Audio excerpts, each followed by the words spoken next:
Hello hello hello, क्या सबके सब एक और नई वीडियो में बहुत बहुत बहुत स्वागत है सबका। ये वाली वीडियो बहुत बच्चों का इसमें मैसेज आया था मेरे पास कि ये इस तरह की वीडियो बनाओ, प्रैक्टिस सेशन लेके आओ। सो प्रैक्टिस सेशन आ चुका है। सो आज हम लोग केमिस्ट्री से स्टार्ट करेंगे क्योंकि केमिस्ट्री होता है थोड़ा सा ऐसे मान लो कि डेप्थ और कॉन्सेप्चुअल क्वेश्चन ज़्यादा आते हैं केमिस्ट्री में। सो आज हम लोग केमिस्ट्री से स्टार्ट करने वाले हैं। प्रैक्टिस सेशन है एंड ये पार्ट 1 है। सो इसके आई होप 2-3 पार्ट शायद आएंगे। प्रैक्टिस सेशन के है तो 2-3 पार्ट आएंगे इसके। सो बिना किसी तरीके की वीडियो स्टार्ट करते हैं। एंड वीडियो स्टार्ट करने से पहले बता देता हूँ मैं, ये आप लोग किताब लेके और एक पेन लेके बैठना, सॉल्व करो क्वेश्चंस को। समझ आता तो बहुत बढ़िया, नहीं आता तो रिज्यूम करके आंसर देखना। ओके, एंड स्टार्ट करते हैं आज की वीडियो को। So chemistry practice session part 1 for NFAT NFSU 2026। And मैं अभी इसलिए लेके आ रहा हूँ प्रैक्टिस सेशन जिससे कि एकदम लास्ट मोमेंट में मैं एकदम लास्ट मोमेंट में बहुत सारा प्रैक्टिस सेशन ना लेके आ रहा हूँ सब कुछ एकदम से इसलिए मैं अभी लेके आ रहा हूँ कि धीरे धीरे करके धीरे धीरे प्रैक्टिस करते रहो। जो पढ़ रहे हो साथ साथ प्रैक्टिस करते रहो, ठीक है। एंड इस वाले वीडियो में क्लास 11th का ज़्यादातर कवर है, मतलब ऑलमोस्ट सब 11th का ही कवर है इसमें, ठीक है। 12th का मैंने कवर नहीं किया इसमें केमिस्ट्री, सिर्फ 11th का है भी। सो आपके लिए थोड़ा सा हेल्पफुल हो जाएगा, ठीक है। स्टार्ट करते हैं आज की वीडियो। पहला question, which one will have the maximum number of H2O molecules? 18 molecule of water, 1.8 gram of H2O, 18 gram of H2O या फिर 18 मोल ऑफ H2O। सो ये तो बहुत क्या बोलते हैं, देखते ही आंसर आ जाएगा सवाल समझ कि सबसे ज़्यादा maximum number of H2 molecule किस में होगा। That is 18 mole of H2O। Question number 2, which one of the following signifies spectral lines in presence of magnetic field? Zeeman effect, hydrogen spectra, Stark effect या none of the above. देखो atomic structure में अगर आप लोग atomic structure पढ़ी है chemistry की, सो आप लोगों ने पढ़ा होगा कि स्पेक्ट्रल लाइन से है वो प्रेजेंस ऑफ इलेक्ट्रिक फील्ड में जो होता है स्टार्क इफेक्ट होता है and presence of magnetic field में जीमैन इफेक्ट होता है। सो इसका आंसर होगा answer number 1, Zeeman effect. Question number 3, the molar volume of an ideal gas at STP is 22.4 litre, 1 litre, 273.155 litre, 0.0821 litre. So ये वाला question भी ऐसा ही है, देखते इसका आंसर मालूम पड़ जाएगा। सीधा बेसिक में क्या ही कहूँ, एकदम सवाल देखो 100 क्वेश्चन आता है, 100 क्वेश्चन को 90 मिनट में करना है। तो क्वेश्चन फ्रेम ही इस तरह से होता है कि आप लोग क्वेश्चन पढ़ो और तुरंत आंसर दे दो, ठीक है। ज़्यादा इसमें ज़्यादा दिमाग लगाने वाला क्वेश्चन नहीं आते हैं। सो इसका आंसर होगा option number 1, 22.4 litres. Question number 4, Bohr's atomic model is applicable only to those atoms which have dash number of electrons। Bohr's atomic model सिर्फ उन एटम्स पे एप्लीकेबल है जिनके पास कितने नंबर ऑफ इलेक्ट्रॉन है। नल मतलब 0 इलेक्ट्रॉन, या फिर 2 इलेक्ट्रॉन, 3 इलेक्ट्रॉन या फिर 1 इलेक्ट्रॉन। तो आपको पता ही होगा बोर्स एटॉमिक मॉडल जो है जिस पे 1 इलेक्ट्रॉन से उसके लिए एप्लीकेबल होता है। Answer is 1 electron. Question number 5, the element with atomic number 9, 17, 35, 53 and 85 are all। देखो इस तरह के सवाल हो सकता है कि आ जाएं। अब देखो ये सेशन में मैं ये नहीं कहूँगा कि इस सेशन से या फिर मैं अगले जितने भी सेशन लेके आऊँगा प्रैक्टिस सेशन या फिर टेस्ट सेशन जो भी होगा, मैं ये नहीं कहूँगा कि आप लोगों को उसमें से क्वेश्चन मिलेगा एग्ज़ाम में। इसकी गारंटी तो नहीं दूंगा मैं। हो सकता है क्वेश्चन मिल जाए, नहीं हो सकता नहीं मिले, लेकिन हाँ इसी तरह के क्वेश्चन आते हैं। ज़्यादा हार्ड, ज़्यादा बहुत कॉम्प्लेक्स नहीं आता है। तो आप लोगों का प्रैक्टिस हो जाएगी, हाँ भाई इतना मालूम पड़ेगा कि हाँ भाई NFAT जो है इसी तरह से आता है, ठीक है। तो पता है कि हम लोग किस चीज़ पे ज़्यादा फोकस करना है। एकदम डेप्थ न्यूमेरिकल नहीं पढ़ना, लेकिन हाँ थ्योरेटिकल एंड कॉन्सेप्चुअल एकदम डेप्थ में जाना है। इतना आप लोगों को अच्छे से आना चाहिए। जैसे ये क्वेश्चन देखो, इसमें elements with atomic number 9, 17, 35, 53 and 85 बताना है कौन से हैं। तो देखो अगर पीरियोडिक टेबल अच्छे से नहीं पता होगा, आपको नहीं पता होगा कि एटॉमिक नंबर 9 क्या है, एटॉमिक नंबर 17 क्या है, 35 क्या है, तो ऑफ कोर्स आप लोग इस क्वेश्चन का आराम से गलत करके आ जाओगे। तो कॉन्सेप्चुअल इन डेप्थ में थोड़ा तो पढ़ना पड़ेगा, ठीक है। न्यूमेरिकल भले ही नीट का मत करना, न्यूमेरिकल वैसे नीट लेवल का आने वाला है नहीं, लेकिन इस तरह क्वेश्चन आपको करने पड़ेंगे। तो इसको देखो, इसका आंसर है हेलोजन। अब हेलोजन देखो, इसका आंसर हेलोजन है बिकॉज यहाँ पे जो 9 होता है, 9 एटॉमिक नंबर होता है वो फ्लोरीन होता है, जो 17 एटॉमिक नंबर होता है वो आपका क्लोरीन होता है, जो 35 एटॉमिक नंबर होता है वो ब्रोमीन, 53 होता है आयोडीन, एंड 85 होता है आपका एस्टैटिन, ठीक है। सो क्वेश्चन नंबर 6 पे बढ़ते हैं अब। NP6 have large ionization enthalpy due to half-filled p orbital, due to fully filled p orbital, due to increase in reactivity of metals, या none of the above। NP6 के पास एक large ionisation enthalpy क्यों होता है? ये question आप लोगों का पीरियोडिसिटी से है।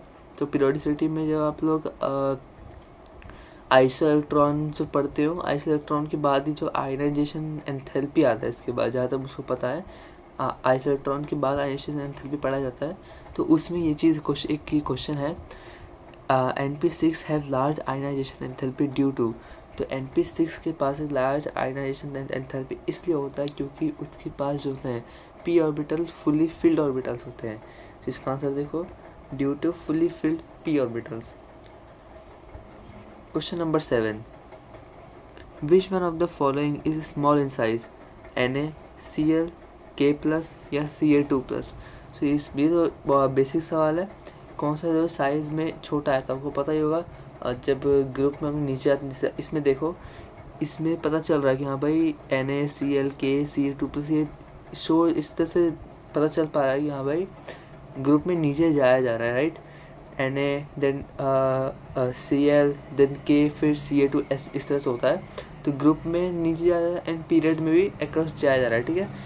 तो देख सकते हो इसमें जब ग्रुप में नीचे जाते हैं, सो एटॉमिक रेडियस होता है, जो साइज़ होता है वो साइज़ जो है बढ़ जाता है, साइज़ बढ़ जाता है। सबसे ज़्यादा छोटा साइज़ किसका होगा? ऑफ कोर्स जो सबसे पहला होगा, सबसे पहला कौन है? Na+। देखो Na+ का सबसे पहला है, इसमें देखो आप पीरियोडिक टेबल में देखो, Na जो है, Na के बाद K है, एंड K के बाद उसके राइट में आप लोग K के जस्ट राइट में मिलेगा Ca, ठीक है। तो Na देन नीचे उसके बाद K मिलेगा, तो Na के बाद जो K है एंड Ca है, इन दोनों का जो है आप लोग को, जैसे कि K हो गया, तो K का जो साइज़ होगा वो Na से ज़्यादा है, ठीक है। एंड उसमें देखो आप लोग Cl देख सकते हो आप लोग को मिलेगा हेलोजन वाले पे। तो Cl जो है क्लोरीन, तो क्लोरीन जो है क्लोरीन का भी साइज़ जो है अलग है, ठीक है। क्लोरीन का भी साइज़ अलग है। सो K का भी बड़ा है, क्लोरीन का भी बड़ा है, तो Na ही है बचा, बस Na का साइज़ जो है छोटा रहता है, तो सबसे ज़्यादा छोटा जो होगा Na+। Question number 8, formation of a bond in is which type of reaction? Bond का फॉर्मेशन किस तरह का रिएक्शन होता है? Endothermic, exothermic, endothermic and exothermic both, या फिर एडिशन रिएक्शन? सो कुछ बच्चे हो सकता है इसमें गलती कर दें, कुछ बच्चे इसको एडिशन रिएक्शन कर देते हैं कि ये एडिशन रिएक्शन होगा बिकॉज इसमें बॉन्ड का फॉर्मेशन हो, यानी कि 2 बॉन्ड मिक्स हो रहे हैं, 2-3 बॉन्ड अलग मिक्स हो रहे हैं, तो शायद एडिशन होगा, लेकिन नहीं, गलती मत करना। फॉर्मेशन ऑफ बॉन्ड जो होता है वो हमेशा एक एक्सोथर्मिक रिएक्शन होता है, ठीक है। देखो एक्सोथर्मिक रिएक्शन है, फॉर्मेशन ऑफ बॉन्ड एक्सोथर्मिक होता है, और बॉन्ड डिसोसिएशन जिसमें आपका एनर्जी एब्जॉर्ब होता है वो होता है आपका एंडोथर्मिक रिएक्शन, ठीक है। तो थोड़ा ये सब चीज़ें ध्यान रखना, इस तरह की छोटी छोटी चीज़ें ध्यान रखना, आता है कभी कभी एग्जाम में पूछ लेता है, ठीक है। Question number 9, process in which volume is constant is? इनमें से कौन सा प्रोसेस है इसमें वॉल्यूम जो है कांस्टेंट होता है? वॉल्यूम कांस्टेंट यानी कि अगर आप लोगों ने पढ़ा होगा थर्मोडायनेमिक्स पढ़ा है केमिस्ट्री में, सो वर्क डन जो होता है वो होता है आप लोग का -ΔPV होता है। सो वो जो होता है कब ज़ीरो हो जाएगा, यानी कि जब वॉल्यूम कांस्टेंट है तो कब जो है वर्क डन ज़ीरो है, तो वर्क डन कब ज़ीरो होगा? आइसोथर्मल, एडियाबैटिक, आइसोकोरिक या फिर आइसोबैरिक, किस में जो है वॉल्यूम कांस्टेंट है यानी कि वर्क डन 0 है। इसका आंसर होगा option number C, that is isochoric process. Which of the following is a state function? Entropy, enthalpy, both A and B, या फिर हीट। सो थर्मोडाइनमिक्स में भी ये क्वेश्चन, थर्मोडाइनमिक्स जब स्टार्ट करते हैं पढ़ाना केमिस्ट्री में, तो ये सबसे बेसिक चीज़ हम लोग ये पढ़ाया जाता है, path function and state function याद होगा आप लोगों को। जो path function and state function पढ़ाया जाता है वो उसी में सवाल है कि इनमें से कौन सा जो स्टेट फंक्शन है। तो एंट्रोपी एंथैल्पी दोनों एक स्टेट फंक्शन होता है। So both A and B is the right option. देखो स्टेट फंक्शन कौन कौन से है, entropy, enthalpy, mass, volume, internal energy, गिव्स एनर्जी। एंड पाथ फंक्शन सिर्फ दो होते हैं, हीट एंड वर्क, ठीक है। तो पाथ फंक्शन में तो ज़्यादा दिक्कत नहीं होगा, स्टेट फंक्शन याद रखना इतने सारे होते हैं, ठीक है। पाथ फंक्शन सिर्फ हीट होता है और एक वर्क होता है। Question number 11, maximum covalency of second period of elements can be. देखो सेकंड पीरियड ऑफ एलिमेंट जो होते हैं उनका मैक्सिमम कोवैलेंसी कितनी होती है? 1 ओनली, मोर देन 4, 2 ओनली, या 4 ओनली। देखो इसमें जो शब्द दिया है ओनली, इसको थोड़ा ध्यान से रखना। हो सकता है कि एग्ज़ाम में मान लो आपका यही क्वेश्चन आ जाता है, ठीक है। मान लो कि आपके एग्ज़ाम में यही क्वेश्चन आता है कि maximum covalency of second period element can B, ये क्वेश्चन आता है एग्ज़ाम में। एंड मान लो ऑप्शन आते हैं 1 only, more than 4, 4 and 4 only.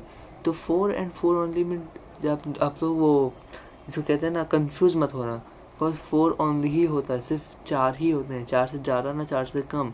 तो अगर सिर्फ 4 लिखा है तो उसको एलिमिनेट करता, उसमें एलिमिनेट कर लेना उस चीज़ को। अगर सिर्फ 4 लिखा हुआ है तो अगर 4 ओनली लिखा है वही आप लोगों का सही आंसर होगा, ठीक है। So maximum covalency of second period of element can be 4 only. Question number 12, the most powerful oxidising agent among all this. इनमें से सबसे ज़्यादा पावरफुल ऑक्सीडाइजिंग एजेंट कौन सा है? H2SO4, H3BO3, HPO3, H3PO4।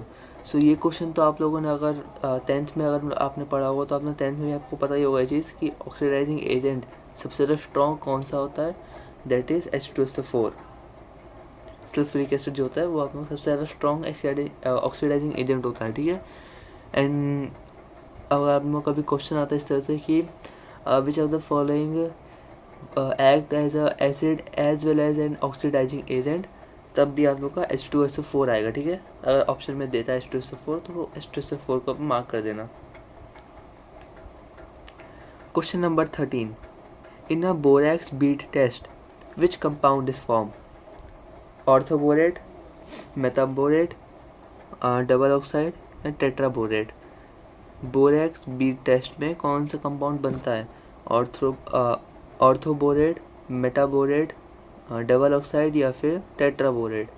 इसका आंसर देखो, इसका आंसर होता है मेटाबोरेट। जब बोरैक्स बीट टेस्ट होता है तो मेटाबोरेट बनता है। ये वाला आप इसमें रिएक्शन देखो, शायद से इसमें अब रिएक्शन थोड़ा सा ब्लर दिख रहा होगा, I don't know why, but इसमें देखो जब क्या बोलते हैं, अब बोरैक्स बीट टेस्ट है, बोरैक्स बीट टेस्ट रिएक्शन में जो फाइनल प्रोडक्ट बनता है वो मेटाबोरेट बनता है।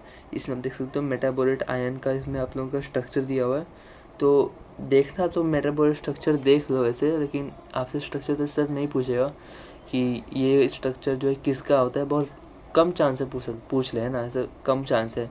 पर मैं ट्राई करूँगा कि अगली अपनी प्रैक्टिस सेशंस में 1-2 इस तरह क्वेश्चन भी लेके आऊँ, ठीक है, जिसमें आप लोग आइडेंटिफाई करेंगे कि कौन सा कंपाउंड है, ठीक है। बिकॉज इसका चांस कम है इस तरह क्वेश्चन आने का, बट मैं तब 1-2 क्वेश्चन से डाल दूंगा। सो क्वेश्चन नंबर आप ये वाला देख लो एक बार, ठीक है, ध्यान से देख लेना। क्वेश्चन नंबर 14 में पढ़ते हैं। The addition of carbonyl compound to HCN is an example of. Carbonyl compound का एडिशन जब होता है HCN में, वो किस तरह का एग्जाम्पल है, वो किस चीज़ का एग्जाम्पल है, कौन से टाइप के रिएक्शन का एग्जाम्पल है? Nucleophilic substitution reaction, electrophilic addition reaction, nucleophilic addition reaction, या फिर इलेक्ट्रोफिलिक सब्स्टिट्यूशन रिएक्शन। अब देखो इस तरह क्वेश्चन बहुत बार आता है, ठीक है। चांस है इस तरह क्वेश्चन आने का, अगली बार भी आने का, इस बार भी आया था, अगली बार भी आने का चांस है इस तरह क्वेश्चन का। तो इस तरह क्वेश्चन में था ध्यान देना अच्छे से। Nucleophilic substitution, electrophilic addition, nucleophilic addition, electrophilic substitution.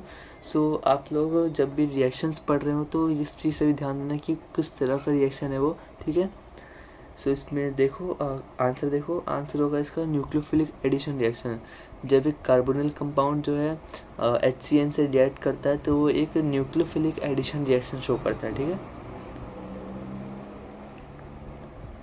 Question number 15, when acetylene is treated with HBr the product formed is.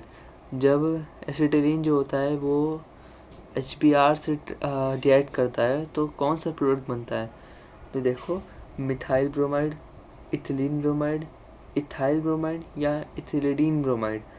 इसमें बता रहा हूँ, इसी में option number 2 and option number 4 में गलती करेंगे। अगर आप लोग करोगे इसको, आई होप कुछ बच्चे होंगे जो option number 2 and option number 4 पे गलती कर चुके होंगे अभी तक, ठीक है।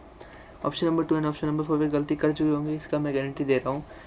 वो पढ़ते नहीं ठीक से, वो इथिलीन ब्रोमाइड कर देंगे गलती से, लेकिन इथिलीन ब्रोमाइड आंसर नहीं है। इथिलीन ब्रोमाइड नहीं आंसर, इथिलीन ब्रोमाइड नहीं है। ऑप्शन नंबर 4 आंसर है, इथिलीडीन ब्रोमाइड आंसर होगा। देखो, एसिटाइलिन ले रखा है, CH triple bond CH, HBr से इसको रिएक्ट कराया गया, तो क्या बनता है लास्ट में। देखो, लास्ट में बनेगा इथिलीडीन ब्रोमाइड बनता है, ठीक है। जो बनता है CH2CHBr, ये इस पे नहीं रुकता, ये फर्दर रिएक्ट करता है, HBr वापस होता है, HBr से वापस ट्रीट कराया जाता है, फर्दर रिएक्ट करके CH3CHBr2 बनता है फॉर स्टेबिलिटी, इसलिए इथिलीडीन ब्रोमाइड होगा, ठीक है। Question number 16, the dihedral angle in the staggered conformation of C2H6 is 120 degree, 60 degree, 0 degree या फिर 90 डिग्री। जो डाइहेड्रल एंगल होता है स्टैगर्ड कन्फर्मेशन में ऑफ C2H6, उसका एंगल कितना होता है, वो कितना एंगल होता है, वो डाइहेड्रल एंगल कितना होता है, 120 डिग्री, 60 डिग्री, 0 डिग्री या फिर 90 डिग्री। देखो इसका आंसर 60 डिग्री है। देखो इसमें जो स्टैगर्ड कन्फर्मेशन ऑफ C2H6 है ना, तो उसका डाइहेड्रल एंगल जो होता है 60 डिग्री होता है। आप इस चार्ट में देख सकते हो, ये वाला डायग्राम जो है इसमें देख सकते हो। Question number 17, unit of entropy is. So unit of entropy पूछ सकता है, जैसे कि मैं बताऊं तो आप लोगों का क्लास 12th में एक चैप्टर है केमिकल काइनेटिक्स नाम से। तो केमिकल काइनेटिक्स में जो फर्स्ट ऑर्डर रिएक्शन है, जीरो ऑर्डर रिएक्शन है, इन सब का यूनिट अच्छे से कर लेना। यूनिट पूछता है इस चीज़ का कि फर्स्ट ऑर्डर रिएक्शन का यूनिट बताओ, तो आपको पता होना चाहिए वो इसका यूनिट क्या है। जीरो ऑर्डर रिएक्शन का यूनिट बताओ तो पता होना चाहिए यूनिट क्या है, ठीक है। जैसे इसमें पूछा यूनिट ऑफ एंट्रोपी बताओ, तो एंट्रोपी का यूनिट क्या होता है, जो S होता है वो S का यूनिट क्या है, S का यूनिट होता है जूल पर केल्विन, ठीक है, जूल पर केल्विन। अब देखो, कुछ बच्चे क्या करेंगे, कुछ बच्चे जूल पर मोल पर केल्विन करेंगे, पर ध्यान रखना जूल पर मोल पर केल्विन जो होता है वो मोलर एंट्रोपी का होता है। अगर आपसे मोलर एंट्रोपी पूछा जाए तभी आप इस चीज़ को करेंगे। अगर मोलर एंट्रोपी नहीं पूछे, सिर्फ और सिर्फ एंट्रोपी पूछा है, तो जूल पर केल्विन इसका आंसर होगा, okay. Question number 18, for monoatomic gas value of CV आप लोग को पता होगा, specific heat at constant volume. So monoatomic gas के लिए जो वैल्यू होती है CV की, वो कितनी होती है, 5/2R, 3/2R, 7/2R या फिर 6/2R। सो देखो, आप लोगों ने अगर पढ़ा होगा थर्मोडायनेमिक्स में ही है क्वेश्चन भी, तो मोनोएटॉमिक गैस का CP, CV एंड गामा निकलता है। देन डायटोमिक गैस का CP, CV, गामा इनसे ऐसे निकलता है, ठीक है। सो आपको पता होगा इसका, अगर मोनोएटॉमिक गैस का CV क्या है तो इसका आंसर होता है 3/2R। अगर आपको चाहिए होगा तो मेरे को बता ज़रूर देना, मैं आप लोगों को इस चीज़ का चार्ट एक बार दे दूंगा, मेरे को बता देना कैसे, मैं आप लोगों को दे दूंगा इसका चार्ट, मेरे पे चार्ट पड़ा हुआ है इसका। सो 3/2R जो होता है इसका आंसर होता है क्वेश्चन 18 का 3/2R। Question number 19, which of the following compound will exhibit geometrical isomerism. कौन सा कंपाउंड है जो ज्योमेट्रिकल आइसोमेरिज्म शो करेगा इसमें से? ब्यूटेनॉल, टू ब्यूटेनॉल या फिर टू ब्यूटीन, इनमें से कौन सा जो है ज्योमेट्रिकल आइसोमेरिज्म शो करेगा? तो देखो इसका आंसर होगा ऑप्शन नंबर 4। ऑप्शन नंबर 4 जो होता है ज्योमेट्रिकल आइसोमेरिज्म शो करेगा इसमें। देखो ज्योमेट्रिकल आइसोमेरिज्म या ज्योमेट्रिकल आइसोमेरिज्म शो करेगा, सिस ट्रांस शो करने वाला है इसमें CH3। जो CH3 एक जो होता है, एक क्या बोलते हैं इस साइड एंड इस साइड, और दूसरा जो है अपने अपोजिट साइड पे देख सकते हो। जब CH3 सेम साइड पे होगा लेकिन अलग अलग जगह पे होगा, अलग अलग कंपाउंड पे होगा, मतलब अलग अलग एटम्स पे होगा पर सेम जगह पे होगा, है ना, पर अलग एटम्स पे होगा, वो होगा सिस आपका। एंड जब अलग अलग एटम्स पे होगा पर ऑल्टरनेटिव साइड पे होगा तो वो ट्रांस होगा। तो अगर आपसे पूछा जाता है which of the following will exhibit cis trans isomerism, तो भी 2 ब्यूटीन होगा। आपसे पूछा गया which of the following compound exhibit geometrical isomerism, तो भी 2 ब्यूटीन होगा। मैं चीज़ बताऊँ कि भाई कोई ये मत सोचना कि ये अच्छे से नहीं समझा रहे हैं या फिर अच्छे से नहीं पढ़ा रहे हैं। मेरा काम पढ़ाना नहीं है, मैं पहले आपको अपने पहले वीडियोस में बता चुका हूँ। मेरा काम समझाना नहीं है, मेरा काम है क्वेश्चन प्रैक्टिस कराना एंड किस चीज़ पे मेन फोकस करना है बच्चों को, फोकस किस चीज़ पे रखना है। और कुछ ऐसे चीज़ें जहाँ पे लगता है कि हाँ भाई ये चीज़ समझाना चाहिए, ये चीज़ बताना चाहिए, मैं वो चीज़ पे ज़रूर बताता हूँ और टाइम लेके बताता हूँ, आराम से बताता हूँ। सो कोई ये मत सोचना कि अच्छे से नहीं पढ़ा रहे हैं, ये चीज़ मैं पढ़ा के कोई फ़ायदा नहीं है। ज्योमेट्रिकल आइसोमेरिज्म, ऑप्टिकल आइसोमेरिज्म, ये सब यूट्यूब पे पढ़ा हुआ है, जाओ वहाँ से पढ़ो, आराम से डिटेल में पढ़ के आओ, यहाँ पे क्वेश्चन प्रैक्टिस करो, ठीक है। Question number 20 and I think ये क्वेश्चन लास्ट क्वेश्चन है शायद से। सो क्वेश्चन नंबर 20 पे देखते हैं, विच of the following forces bind together carbon atoms in diamond. So diamond में कार्बन एटम्स जो होते हैं उनको एक दूसरे से कौन बाइंड करता है, कौन सी फोर्स बाइंड करती है? अगर आप लोग जानते हो कि जो फोर्सेस होती है, जो कार्बन एटम्स होते हैं ना, वो जो एक दूसरे से जब बहुत क्लोजली बाइंड कर जाते हैं एक फोर्स की वजह से डायमंड के अंदर, ठीक है। तो ये कौन सा फोर्स होता है? तो आयनिक फोर्स होता है, कोवेलेंट होता है, डाइपोलर होता है, फिर वंडर वॉल फोर्स होता है। अब देखो जब इस तरह क्वेश्चन आता है ना, तो जो एकदम एक्स्ट्राऑर्डिनरी एक वो ऑप्शन होता है उसको पहले हटा दो। वंडर वॉल फोर्स जो होती है इसको पहले हटा दो, क्योंकि ये तो बहुत वीक फोर्स होती है, आपको पता ही होगा। वंडर वॉल फोर्स होता है बहुत वीक फोर्स होती है, इसको हटा दो। बचा ये 3। अब ये 3 आप लोगों ने पढ़ा होगा उसमें अपने केमिकल कंपाउंड जो होता है आप लोगों का चैप्टर है, मेरे को ये नाम याद नहीं आ रहा, उसमें आप लोगों ने पढ़ा है। तो उसमें जो होगा इसका ऑप्शन होगा option number 2, that is covalent force. Covalent force जो होता है वो जो होता है कार्बन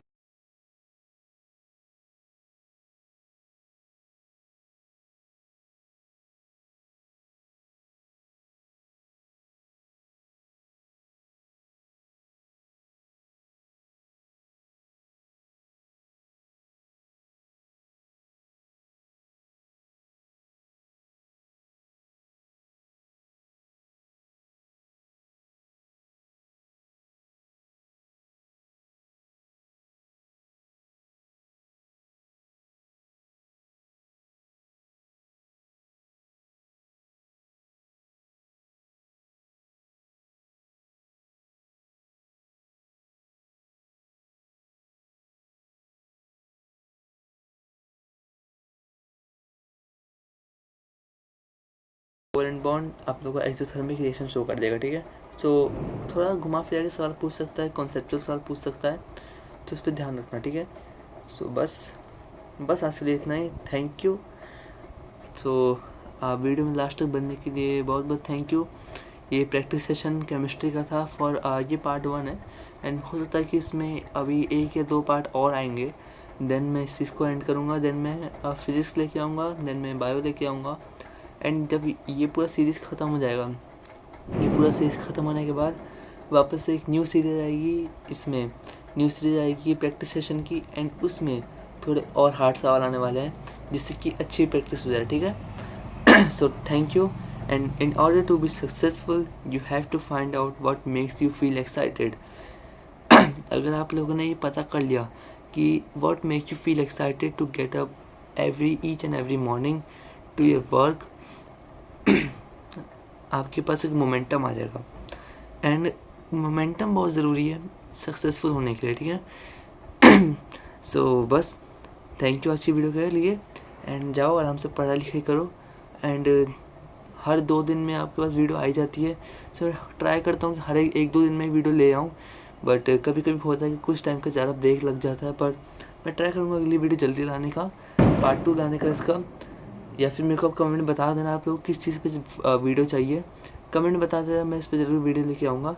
तब तक के लिए बाय बाय, टेक केयर, आराम से पढ़ाई करो, मन लगा के पढ़ाई करो. Bye bye.